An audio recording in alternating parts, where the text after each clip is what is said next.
child, it's it's that time of the week. It's a Friday, babe. I can't help myself. I was trying to find ways of making the Friday sound without having to use that much energy, but hey, it's Friday. The energy just kind of like comes out. Anywho, Bananga, thank you for keeping it with me that whole week.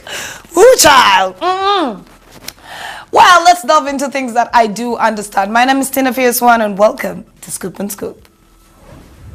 Anywho, given it's a Friday, you get yourself a copy of the Kampala Sad. In case you haven't yet gotten yourself one by now, get yourself a copy. Hey. And of course, they are saying, the Kampala Sad, why do we have so many young millennials useless, sometimes? Because I mean, look at the people they have on their pages, the front page. We have MC Cats and Fie, Sheila and God's Plan, something about dancing, and then I think the eldest here, SKMBUGA and Vivian, and I don't even think they're that old. I'm just saying. Anywho, they are saying Sheila's lover opens up now in an exclusive interview. Yes, in an exclusive call interview. God's Plan was there, telling the reporter how him and Sheila are good regardless of all your negative vibes. They have something strong, something real. They're going to be taking this to the whole next level in case y'all don't even know, and they won't even be seeking your acceptance of them. They moved into a house in Kololo, but I am wondering, I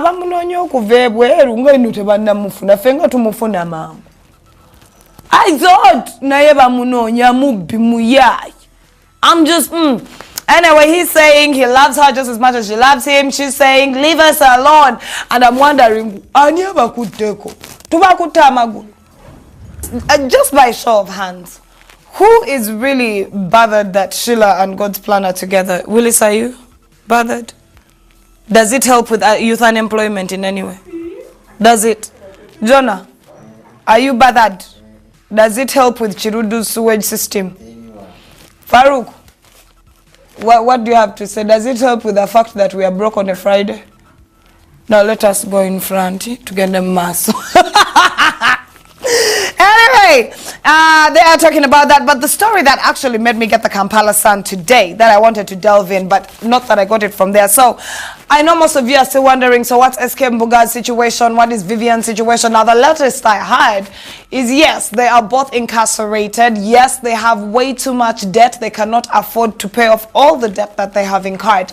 But here's the sweet part. They are going to file for bankruptcy, and the type that they can easily sign up for is to liquidate all assets. That's why they had already started to liquidate pretty much everything, like I told you. Not these things that family was claiming. Vivian had to first chase all her in-laws out of her marital home. I'm like, wait, what's going down? I want to know at what point SKMBUGA and Vivian didn't think that there was going to have to be time for this.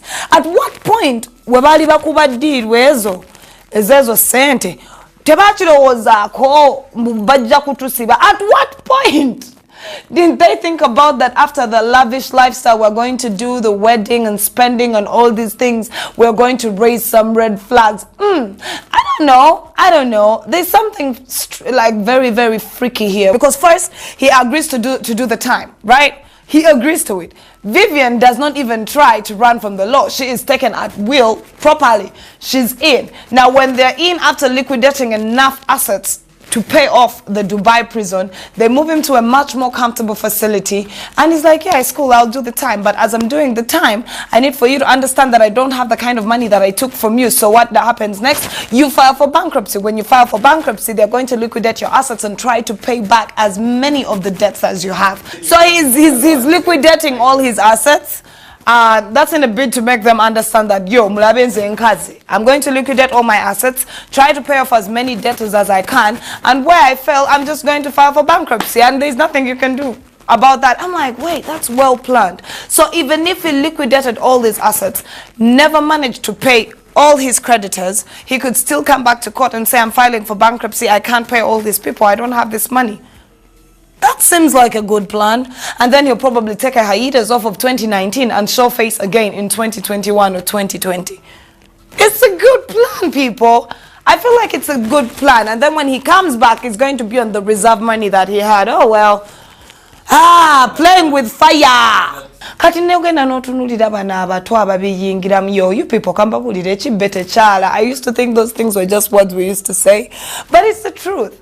It's the truth. And what's sad and what's disheartening and what's sickening for me is the fact that, man, after we see these guys go down like this, there's a bunch of stupid boys out there who are still saying, "Wow, nzezo diru nenzi gwamo buladi nziyisawo, nziyisawo," and they forget there's always this part. This part, and this part is the hardest. Tokuzirya nokuzisasanya sibuzibu kati ninze basibe don nasa tuli kuchi sofa kwa woyo tebana musako musango cheyunate bamuteredde ki. But I'm tired of having uneducated rich men in Kampala who do not know how to be smart. Even if you don't have an education, please nyambo street smart. Like, we expect these guys to be that street smart, but they're out here acting like dumb blondes and bimbos wearing pink tutus, and yet they are men. I'm tired. What happened to the breed of men that our fathers were? Like, you remember back in the day, you'd hear that old story where they'll be like, "Oh, yo, tata we aliya kolera mu government. Baba sente. Guno gwaka. Tetumanyi tata we jali naye tubalaba balina sente." You get what I'm saying? Remember those stories? Like, they were smart enough to know this is a do or die, not in chikubye kumande. Kati cha yuneba mkwatide muguno agenda kumalawo emyezi mukaga bamulete diro endala na yaji kubi. What is this nonsense? Have them deported. Can't we sell them? Can a country sell a citizen? Netugamba, we as Ugandans would like to sell to you all these idiots who are in South Africa and all these idiots are Baferi. Just thinking about it. Now when Uganda say, at times I wonder when Ugandans will actually have empathetic and sympathetic hearts, but you just don't know. Now yesterday after the whole Gravity Omutuju story broke, I was also concerned. I tried reaching out to him and nothing happened. I couldn't get through, but after a while, like after we saw this, we first saw the story, all of us got alarmed, we started reporting about it, talking about it, but by yesterday evening, it had turned into a hashtag, the Gravity Challenge, because, like I mentioned yesterday, gravity, somewhat different. Now, we are waiting for him to come and give us an explanation, but at this rate, amasasega gravity gandifana nange nyondo za Chris Evans nga bwembira bawalayi enyondo za Chris Evans ali munana yagamba he blacked out kuyokusatu kati agono guy wakubyatia chifananyi. You have a bullet wound here and a bullet wound here, and then you have a moment to lean back minutes after it has just been it has just done, like, yo, but bandage, bandage in a gauze. No, it was plasters, like plasters, yo.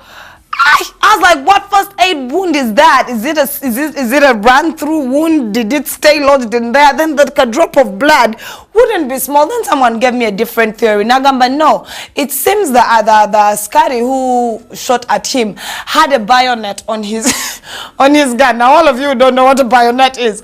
That kind of thing in World War II or any rifle that where you can put a gun and when you get into close combat with your enemy you can stab them. So Yagamba nedda mundu cheyaba deko chovola by has 2 stab wounds, tweet on the stomach. Another one was like, wait, we took another photo and the wound has moved. It was here, now it is here. I cannot with you, Ugandan. Someone could be out there fighting for their life and you're out here making jokes. If you ask me, what's my take, what's my theory, I personally think, this is what and this is my final thought on it. I think it was overly dramatized rather. I think it was overly dramatized. I think, yes, he did get some wounds from the entire scuffle and all of that. We are happy that he did not lose his life because this has been happening. You know? But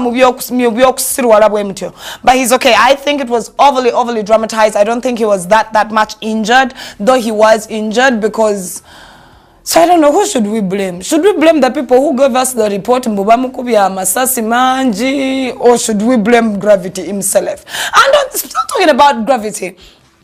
Given this stuff happened in Honorable Zake's constituency, he was all up about, and hey, now it has the ambulance, now I'm like, Honorable Member of Parliament, send you. But you have to be honest, though. I hate how our parliamentarians use these opportune moments just to say, just to go back on their political banter. Like, if you have come to be my member of parliament, be my member of parliament. Zake was out there saying some things, isn't it? I mean, we're all condoning gun violence. We're sick and tired of gun violence. I'm tired of how these power people just jump on everything.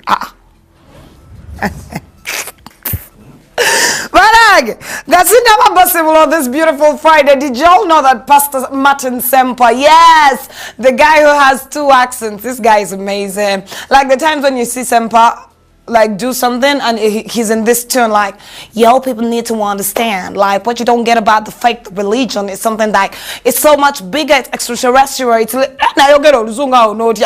when you catch him unawares, it's like, Neda, you need to understand that the things of the faith, and you're like, wait, am I dealing with God?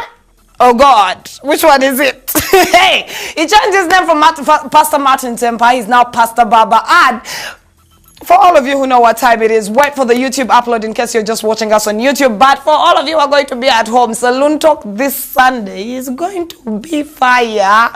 Guess who we had him sit down with? Now we got good versus evil. We got Pastor Baba, aka Martin Semper, and we got none other than the loudmouth. You people think I'm a loudmouth. Woo, woo, full figure. And she has blue hair. I don't even know who told her that. That the hair, it was hideous. Hideous. But anyway, what Saloon Talk on Sunday? They are so getting into it. I watched the promo and I was like, yes, I want this. Other than that, it's been swell chilling with you during this week. I do hope next week brings us more juicier gossip. I wish we could throw more shade lately because there's no shade to throw. I hate it. I hate it when there's no shade to throw, because when there's no shade to throw, then I'm going to get petty, and when I'm petty, I turn out to be ratchet. When I'm ratchet, I'm not your best situation when I'm ratchet. So yeah, I do hope that comes next week. We get some stuff that's good. Other than that, don't drink and drive, people. Don't dare drink and drive. Always wear protection. That's if it's necessary. You know what I mean? If you trust a person, no one should be trusted in this day and age. Just to be honest. I'm out. I'll catch you again Monday. Peace.